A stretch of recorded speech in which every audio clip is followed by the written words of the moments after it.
All right, a big day here in the D.C. swamp where the mayors of several prominent sanctuary cities were called to testify before the House Oversight Committee. Not surprisingly, things got a little heated. What a shock. Take a look. Would you turn that criminal over to ICE?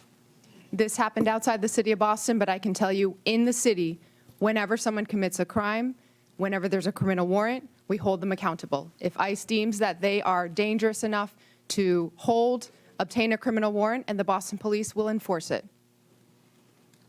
Will you turn that criminal over to ICE? We follow the laws, and we make sure. Do you consider yourself a sanctuary city? That's just. We do not under that definition. You don't use the definition. You're not a sanctuary. We call ourselves a welcoming city. We're not pulling the curtain back. We have ripped the curtain from the rods. We have revealed to America just how fast we could have secured our border if you had an executive that was willing to enforce the law. So now we're paying attention to our municipalities. And every one of them is lawyered up. They've changed their narrative. You'll be held accountable. One of you said you're willing to go to jail. We might give you that opportunity. Mayor, yes or no? They should be deported. Okay, Mayor. Any individual that causes harm yes or no? and breaks Okay, the law Mayor Wu? should be held accountable. This is why you have 6% approval rating, because you suck at answering questions. I do not think you guys are bad people, but I think that you are ideologically misled, which is why, unfortunately, based on your responses, I'm all going to be criminally referring you to the Department of Justice for investigation. And while the mayors were getting grilled, Secretary of Homeland Security Kristi Noem, she was up in New York City at the subway station where an illegal immigrant stands accused of lighting a woman on fire last year. She's back in D.C. from that trip. Madam Secretary, it's so good to see you. I keep wanting to say governor, governor. I'm like, I got to get used to it. You can. A lot of people are still making that mistake. Okay. It has been so bad during the campaign. I rolled not only Laken Riley, Jocelyn Nunn-Gary, and Rachel Morin, I'd roll all the names. And maybe I'll have my team pull up the scroll. You should. All the names of all these people murdered, raped, victims of violent crime. What are you finding?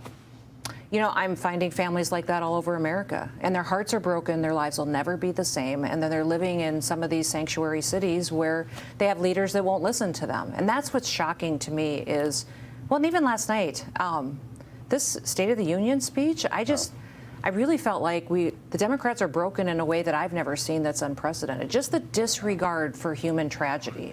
And that's really what they showed last night, but that's what I'm finding all across this country is people are sick of their leaders. They're sick of mayors like these that we had on Capitol Hill today, and they're done. They're waking up, and they're very glad. Listen, we do these raids on these criminals in these cities. People walking by on the streets, going to work in the morning, taking their kids to school, they stop and they go, thank you.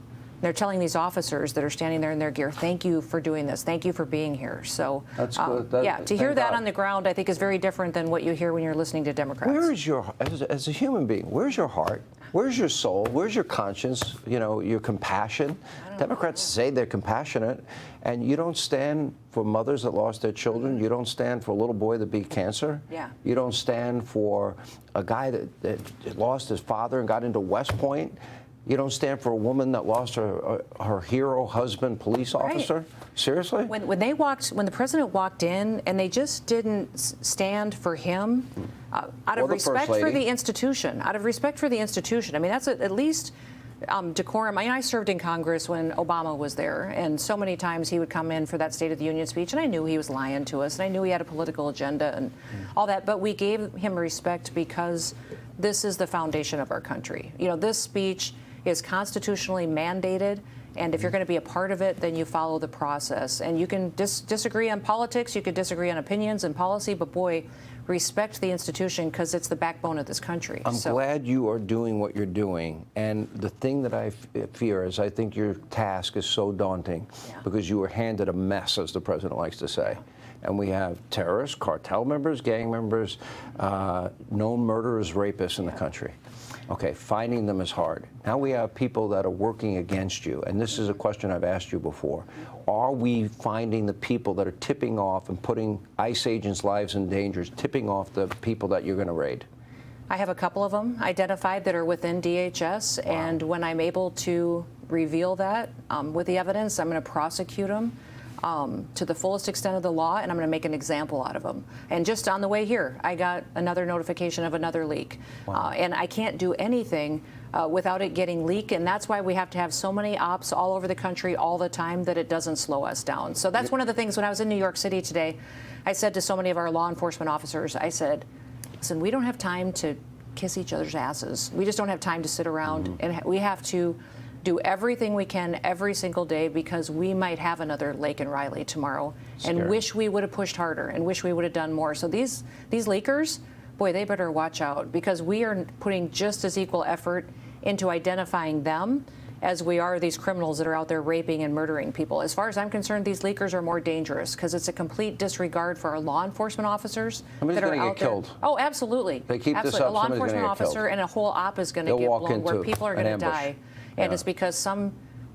Are you going to stay out on the road and keep doing that? I am, because I think that it means a lot to our officers out on the street. I learn something every single time of ways we can be more efficient, what things I can do to streamline the process, how we can multiply our operations, and how I can get regulations out of the way. And then what these mayors and governors are doing to cripple us. And a These sanctuary 15-year cities. low. I mean, how cool is that? It's super cool. I mean, the president has given me everything that I've asked for as far as being successful at securing the border exactly like he said he was going to do. This guy is phenomenal. I just can't even tell you. I love President Trump, and I love his confidence. He's just steady. He's confident in this job. What he said last night, that he feels like God protected him to make America great again, that man believes it, and I believe it. I know that for a fact. He's I know all he in. believes it. I've known him 30 years. Yeah. Madam Secretary, great job. No, Please thank keep us in the loop. It really means a lot to this audience. We I'll keep appreciate it. working. Thank All you. right.